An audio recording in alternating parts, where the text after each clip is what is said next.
सुप्रभात बच्चों, आज हम कक्षा 11वीं कॉमर्स प्लस आर्ट्स दोनों क्लास के विद्यार्थियों के लिए विषय अर्थशास्त्र में समंकों का चित्रमय एवं बिंदु रेखीय प्रस्तुतिकरण पाठ 7 है। समंकों का चित्रमय एवं बिंदु रेखीय प्रस्तुतिकरण।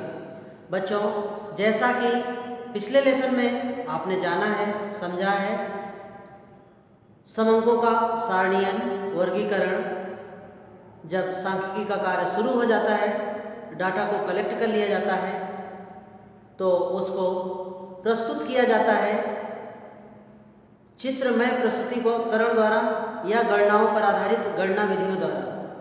चित्रमय प्रस्तुतिकरण को हम जानेंगे। समंकों को सरल तथा आकर्षक ज्यामितीय आकृतियों के रूप में प्रदर्शित करने की विधि को ही चित्रमय प्रदर्शन या प्रस्तुतिकरण कहा जाता है। चित्रमय प्रदर्शन सांख्यिकी तथ्यों को अधिक रोचक व अर्थपूर्ण बनाने की प्रक्रिया है। सामान्य ज्ञान रखने वाले व्यक्तियों के लिए चित्रमय प्रदर्शन अत्यंत उपयोगी कहा जा सकता है। चित्रों से भविष्य में होने वाले परिवर्तनों का अभ्यास भी हो जाता है। अगर इसको हम संक्षेप में जानें तो सांख्यिकीय तथ्यों को चित्रों के रूप में इस ढंग से प्रदर्शित करना कि उन्हें देखकर ही किसी विषय या समस्या के बारे में उचित जानकारी मिल सके, चित्रमय प्रदर्शन कहलाता है। यह एक प्रभावशाली माध्यम है। चित्रमय प्रदर्शन का महत्व लाभ भी है। इसका महत्व लाभ भावी परिवर्तनों के ज्ञान को जानने के लिए है। समय व श्रम की बचत हो जाती है। जटिल तथ्यों को सरल रूप में समझाना भी हो जाता है। आकर्षक प्रस्तुति हो जाती है।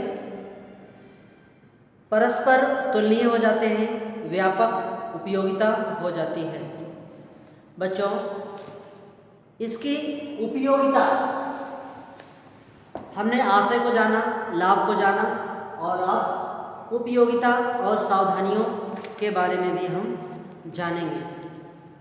चित्रमय प्रस्तुतिकरण बहुत ही उपयोगी होता है और चित्रों के माध्यम से रचना में कुछ सावधानियां होती हैं। जैसे बड़ी संख्याएं हैं तो पैमाने का निर्धारण करना। मान लीजिए भारत के क्षेत्रफल को, फसलों के क्षेत्रफल को, अगर हमें फसलों के क्षेत्रफल का प्रदर्शन करना हो, फसलों का, अनाज का उत्पादन का, तो हमें एक पैमाना मानना जरूरी होता है। पैमाने का निर्धारण करना पड़ता है। उचित आकार को भी लेना है। संक्षिप्त शीर्षक है।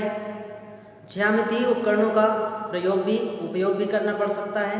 संकेत चिन्हों के माध्यम से समझाना, रोड को, सड़क को, नदियों को, फसलों को, जंगल को, वनों को प्रदर्शन के लिए चिन्हों द्वारा दिखाया जा सकता है। विविध रंगों का प्रयोग भी इसमें किया जा सकता है। बच्चों, अब हम चित्रों के माध्यम से जानेंगे। चित्रमय बिंदु रेखीय प्रस्तुतिकरण को चित्र के माध्यम से जानेंगे। जब भी रचना की जाती है, चित्रमय प्रस्तुतिकरण सांख्यिकी का होता है तो उसमें चित्र दो प्रकार से बनाए जाते हैं। लंबवत सरल दंड चित्र या क्षैतिज सरल दंड चित्र। हम ऊपर नीचे या ऐसे आकार में चित्रों का प्रदर्शन कर सकते हैं। ये लंबवत और ये क्षैतिज। यहाँ पर फसलों का क्षेत्रफल की दृष्टि से लाख एकड़ में प्रदर्शन को समझाया गया है। क्षेत्रफल एकड़ में वह 10 लाख एकड़ में है। विभिन्न फसलें हैं। पैमाना माना है 1 सेंटीमीटर बराबर 10 यूनिट, मतलब 1 सेंटीमीटर बराबर 10 लाख एकड़। तो यहाँ पर 10, 20, 30, 40, 50, 60 जो खाने रहेंगे वो 10-10 लाख के एकड़ में समझाया गया है। और विभिन्न फसलें यहाँ पर भारत की फसलों का क्षेत्रफल की दृष्टि से प्रदर्शन किया गया है। चावल, गेहूँ, कपास, तिलहन, ज्वार, ये लंबवत दंड चित्र है। अब हम जानेंगे क्षैतिज दंड चित्र। इसमें भी एक्स अक्ष और वाई अक्ष को मान करके क्षैतिज दंड चित्र बनाए जाते हैं। जैसे इसमें ज्वार, कपास, गेहूँ, चावल इत्यादि को क्षैतिज में दर्शाया गया है, ना कि लंबवत। तो चित्रों को हम दो प्रकार से बना सकते हैं, लंबवत भी बना सकते हैं और क्षैतिज भी बना सकते हैं। विभिन्न फसलें हैं, क्षेत्रफल एकड़ में है, लेकिन 10 लाख के एकड़ में जो ग्राफ है, ग्राफ में 1 सेंटीमीटर के खाने को हम 10 यूनिट मतलब 10 लाख एकड़ मानेंगे।